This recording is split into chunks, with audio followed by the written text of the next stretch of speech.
Well, hello, folks. I'm Joe Wesley. Hey everybody, Lizzy Gabor here. Thank you for joining us.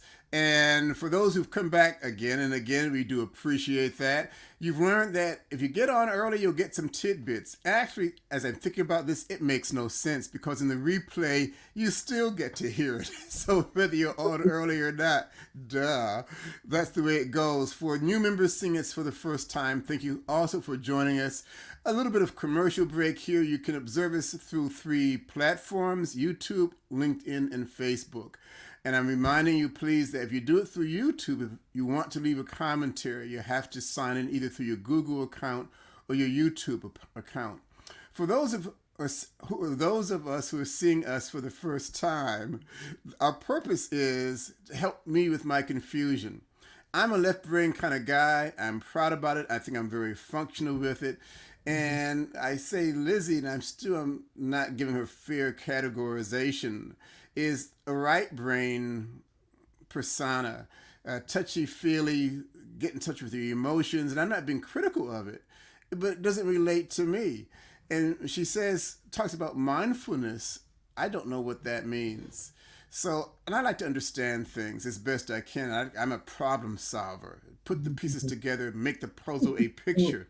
So I'm trying to figure out the picture on this. So the technique is I will ask her things that make no sense, and somehow she thinks she's going to bring clarity to my life in the explanation. So you see, look at this, look at this. Always trying to suck me in. So if please leave comments because I need all the help I can get because she is good at what she does. That being said, Lizzy has a firm belief that mindfulness can be of value to anybody who chooses to bring it into their lives. I hope I'm saying that correctly.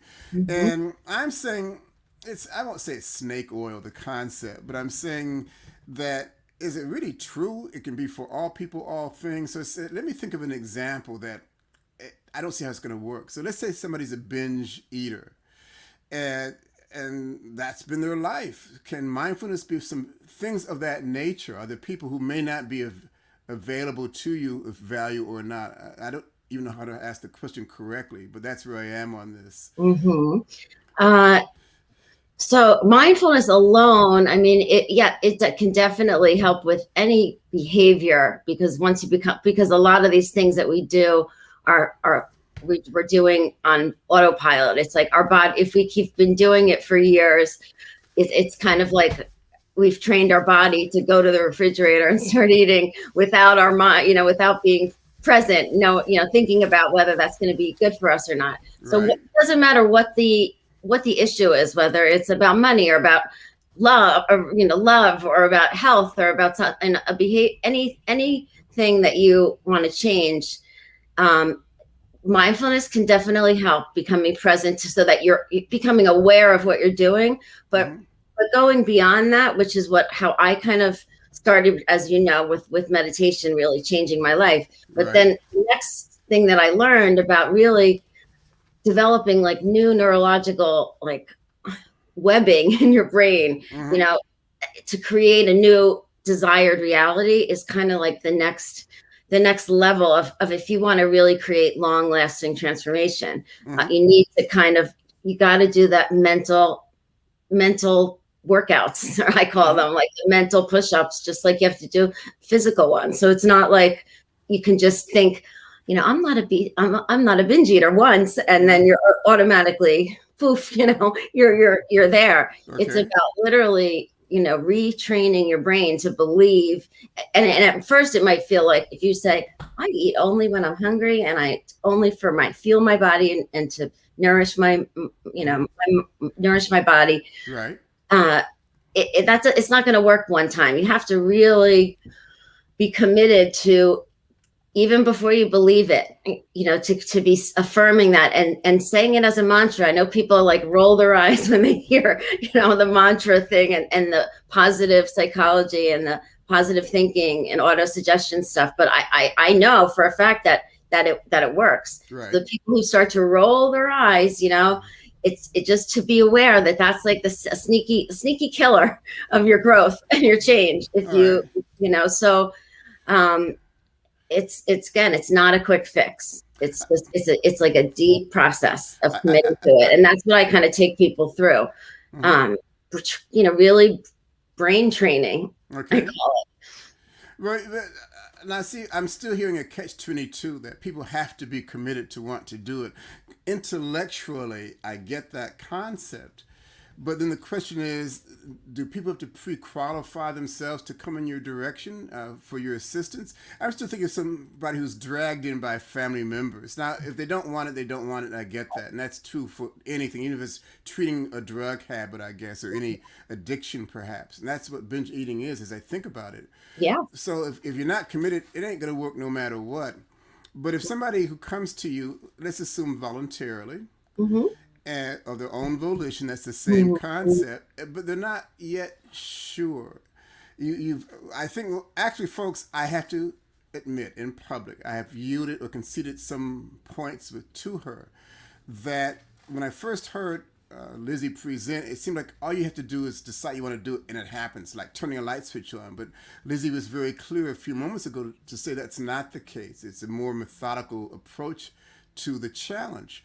So let's say if somebody comes to you and they're quizzical and they're not sure, they're uncertain, maybe even embarrassed.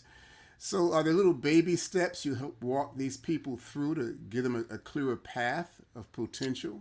Um, yeah, I mean, I think you have to be consistently again, it's about committing yourself to change, being willing, and you're gonna be like, yeah, right, you're gonna go back to your old stories very easily. You're gonna But wake excuse me, I'm going to interrupt. I'm not sure if I'm willing yet. up. Someone's talked to me, Joe. You need to go to this lady. She's good for you, Mhm. and not because I'm convinced in you so much yet, but the person who's pushing me. My wife says I need to get help. I don't think so. I'm perfectly okay in my world, but she pushes me in your face. It's an ultimatum, whatever it may have been. Okay, fine, I'm here. And so I'm here because I had to make it, and look at my watch to get out the room again. And I'm somewhat open in all fairness because I did show up, Mhm. but I'm not yet committed. So I'm asking, what might you do in this broad example to at least get my attention? Well, I think at first it's about asking you or asking the person, you know, okay, you came because somebody wanted you to come. Mm-hmm. What is it that they think that your challenge is or you're struggling with? So what you can put it in their words, and then it's what do you think that's a problem for you? Mm-hmm. Is it showing up? Is it affecting your life in some way? That this binge eating or binge drinking or whatever it is Well, I'm going to say, helping or you know I'm going to answer that. That you gave me an open. I just thought about. Yeah, the problem is my wife thinks I need your help. I think she's wrong. But she's been bugging me now for 2 years on this issue. So okay, I said fine, fine, fine. If I go, you'll stop bugging me about it. So the help is get her off my back so I can go back to my life I had before.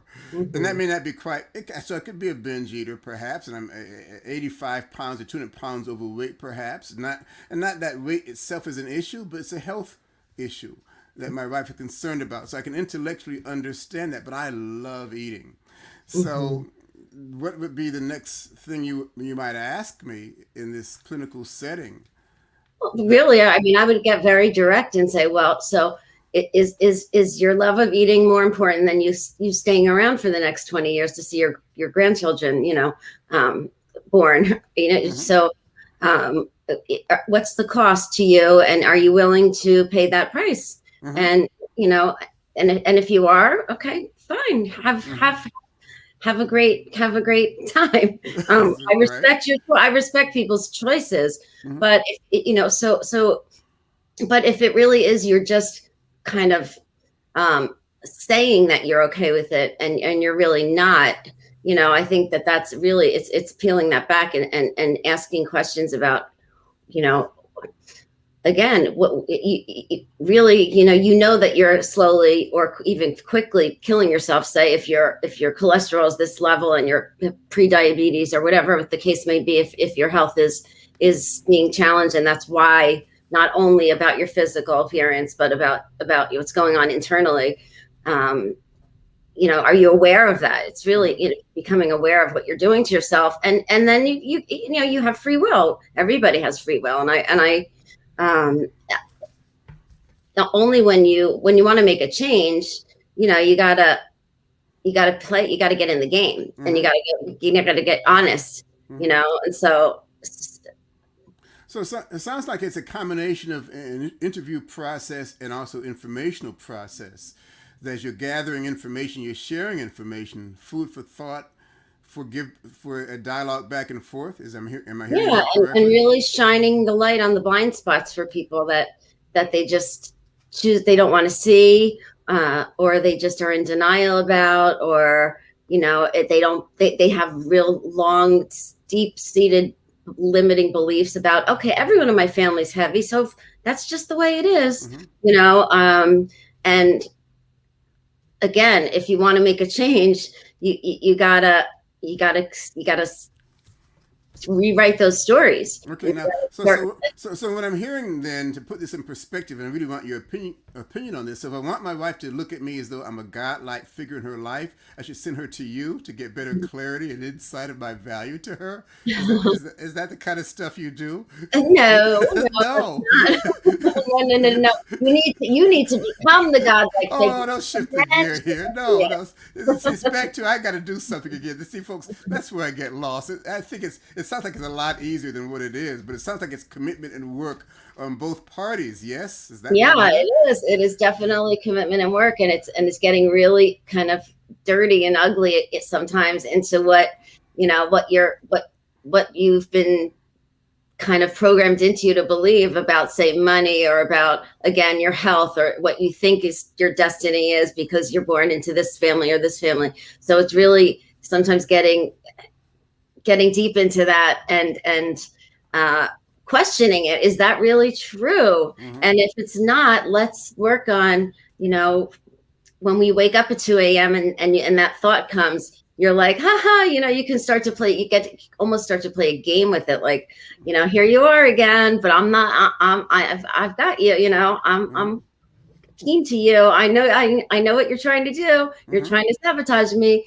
And, rather than, because it's really easy to slip right back at 2 a.m. and say, this is what I do. I go and I eat in the middle of the night, and So again, it's again, we were going back to that awareness and just really playing full out for as long as it takes for that to really become your new normal, your new belief.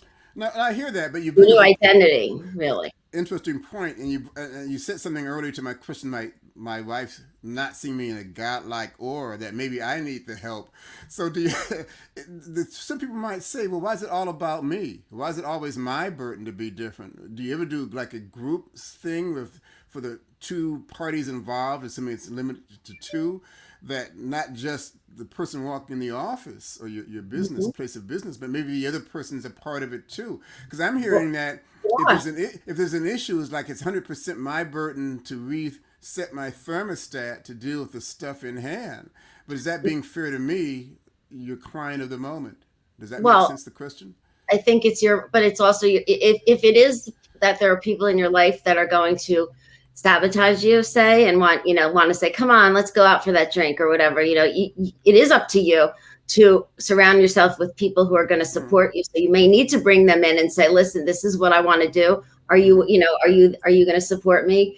And if not, you're not going to hang around with that person. I mean, and if it's if it's your spouse, if it's your spouse, it's like, and you want to have a new type of dialogue or relationship, you need to maybe bring that person in with you, and let's kind of make almost like a contract even, it's just like, these are the guidelines that we are going to live by now. And this is what we're going to say, how we're going to, greet each other, and how we're going to do this. And this is what we're going to bring into the house as far as food. You're not going to fill the cabinets with cookies and stuff if that's what I like, because you're so used to, well, he likes it, that. Yes, I light up to that. But yet you're concerned about his health, So it's getting them on board and having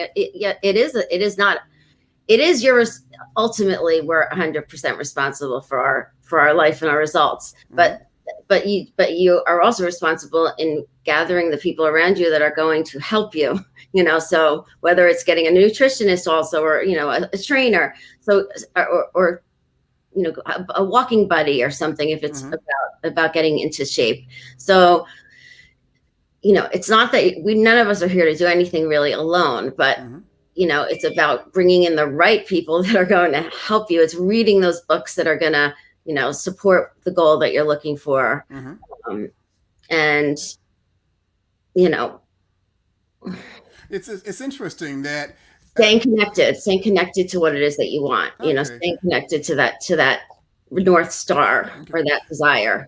What I'm picking up, and I didn't really appreciate this, it's not so right brain touchy feely thing. There is a sense of method. There's a sense of approach. There's a sense of point to point of making progress in the and celebrating, getting excited and celebrating little small wins along the way. It's I mean, that's the part. The mindfulness part is the part of really becoming present in your life, and becoming more aware of how you show up. But then the other part is the success strategies that they work. They work. Affirmations work. I mean, these things, you reprogramming your brain to the things that you want.